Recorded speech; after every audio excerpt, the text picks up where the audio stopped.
আল্লাহর কসম রাসূলুল্লাহ সাল্লাল্লাহু আলাইহি সাল্লাম 1450 বছর আগে ইসলাম এই বিভেদ করে নাই। ইসলামের সবক তো ছিল মুসলিম যে পরিচয় দেয় শতভাগ 100 জন আল্লাহর কোরআন পড়তে পারবে, রাসূলের হাদিস পড়তে পারবে, কোরআন সুন্নাহ মতে জীবন চালাবে, এটা প্রত্যেকের জন্যই আবশ্যক ছিল, এটাই ছিল নিয়ম। কিন্তু বেঈমান মাঝখান দিয়ে আয়া আমাদের দুই ভাগ করে দিছিল। আজ আপনারা বলেন আমরা হুজুর, আর আমরা বলি আমনে করে জেনারেল শিক্ষিত, মানে আমরা দুই ভাগ হয়ে গেলাম। অথচ এই দুই ভাগ হওয়ার কথা ছিল না। মুসলমান সে তার আল্লাহর কোরআনও পড়বে, সে দুনিয়ার প্রয়োজনও শিখবে।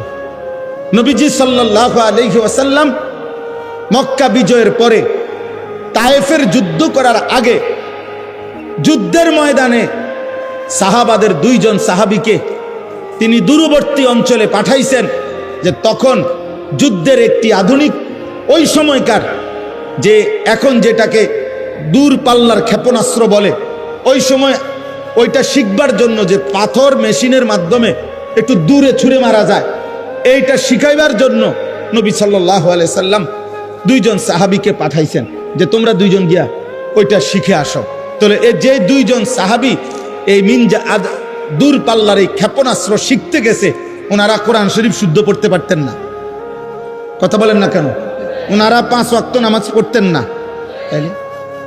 তাইলে রাসূলুল্লাহ সাল্লাল্লাহু আলাইহি সাল্লাম বলছেন উতলুবুর রিজকা মিন খাজায়াল আরদ, জমিনের তলদেশ থেকে, জমিনের নিচে তোমাদের রিজিক আছে, তোমরা সেটা তালাশ করো, খুঁজো, বের করো।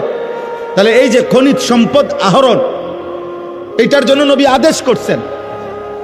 তাহলে নবীজি আদেশ করছেন যাদেরকে যে মাটির তলদেশ থেকে তোমরা রিজিক অন্বেষণ করো, এই কথার অর্থ হইল তোমরা যারা খনিজ সম্পদ আহরণ করবে তোমাদের নামাজ পড়তে হবে না, তোমাদের কোরআন শরীফ অশুদ্ধ হইলেও চলবে।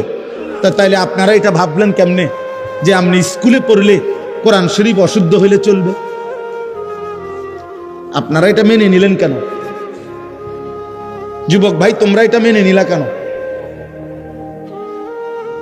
তোমার বিবেককে তুমি প্রশ্ন করো। স্কুলে পড়া তো অপরাধ কেউ বলে নাই। বাংলা, অঙ্ক, ইংরেজি, পদার্থ, জীববিজ্ঞান অপরাধ তো কেউ বলে নাই, পাপ তো বলে নাই কেউ, গুনাহ বলে নাই। কিন্তু মালিক ভুললা কেন? 2 রাকাত নামাজ সুন্দরভাবে পড়তে পারো না কেন?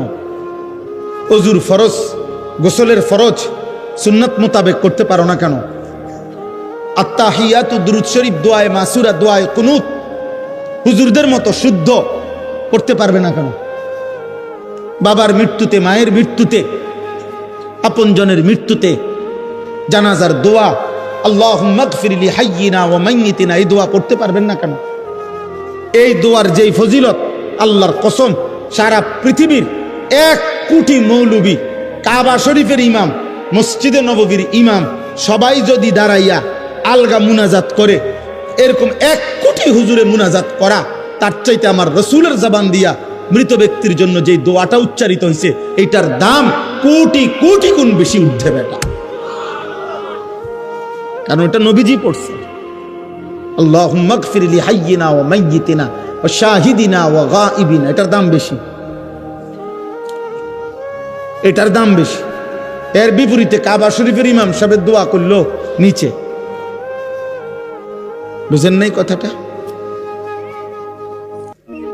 এই জন্য বললাম দোস্ত, আফসোসের বিষয় আজ আমরা দৃশ্যমান ভিন্ন হয়ে গেলাম। আজ তোমরা স্কুলের অগণিত ছেলে একটাবারও ভাবতেও শেখো না যে মুসলমান হিসাবে তোমার চুল রাসূলুল্লাহ সাল্লাল্লাহু আলাইহি ওয়াসাল্লামের মতো হওয়া উচিত না। তোমরাও মেনে নিছো, অভিভাবকরাও মেনে নিছে যে সে যেহেতু জেনারেলে পড়ে, অতএব তার চুল, চেহারা, তার লিবাস, পোশাকের মধ্যে ইসলাম অনুসরণ করার কোনো বাধ্যবাধকতা নাই, যেহেতু ছেলেটা স্কুলে পড়ে। আমরা এটা মেনে নিলাম কেন? আমরা এটা মেনে নিলাম কেন? মা বাবা মেনে নিছে, এই জন্য ওনারা প্রত্যেক দিন দেখে যে ছেলেটার চুল মুশরিকের মতো, বেঈমানের মতো।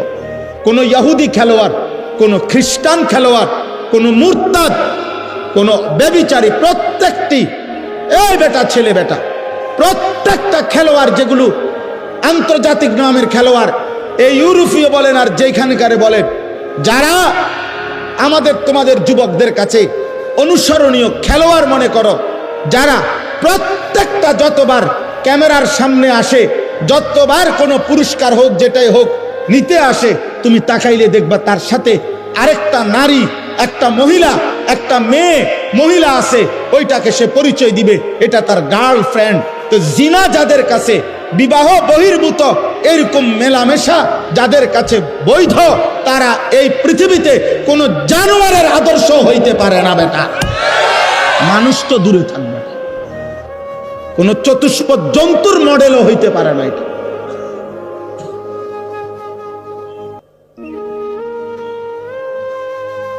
সে প্রকাশ্যে মহিলাকে নিয়ে সে ছবি তুলতেছে, ক্যামেরায় পোজ দিতেছে, এটা তার গার্লফ্রেন্ড। ছি ছি ছি বেটা, ঘৃণা হওয়া উচিত বেটা রুচির উপরে। বেটা রুচির উপরে ঘৃণা হওয়া উচিত বেটা। হায়া, লজ্জা এক মানুষের সৃষ্টিগত নিয়ামত, আল্লাহর দান এটা। যার হায়া ছিনিয়ে নেয়, যার লজ্জা ভেঙ্গে যায়, আল্লাহ রসুল বলছে ফাসনা মা শিতা, এবার তোমার আচরণ জানোয়ারের মতো, যা মন চায় তাই কর। যা বেটা, তোর যেহেতু লজ্জা নাই, তুই খারাইয়া মুতলে কি আর বইয়া মুতলে কি, তুই রাস্তার দ্বারে মুতলে কি আর মানুষের চোখের সামনে মুতলে কি। পাশে দিয়া মানুষ যাইতেছে, মহিলা যাইতেছে, পুরুষ যাইতেছে, সিএনজি যাইতেছে, ও এখানে বসে পেশাব করতেছে। ধরেন তার কত বড় নিকৃষ্ট রুচি, কি তারে পড়াইলো, কে কি পড়লোতে, এই বাচ্চাটা কি পড়লো। ছি ছি ছি ছি ছি ছি বেটা, থু বেটা।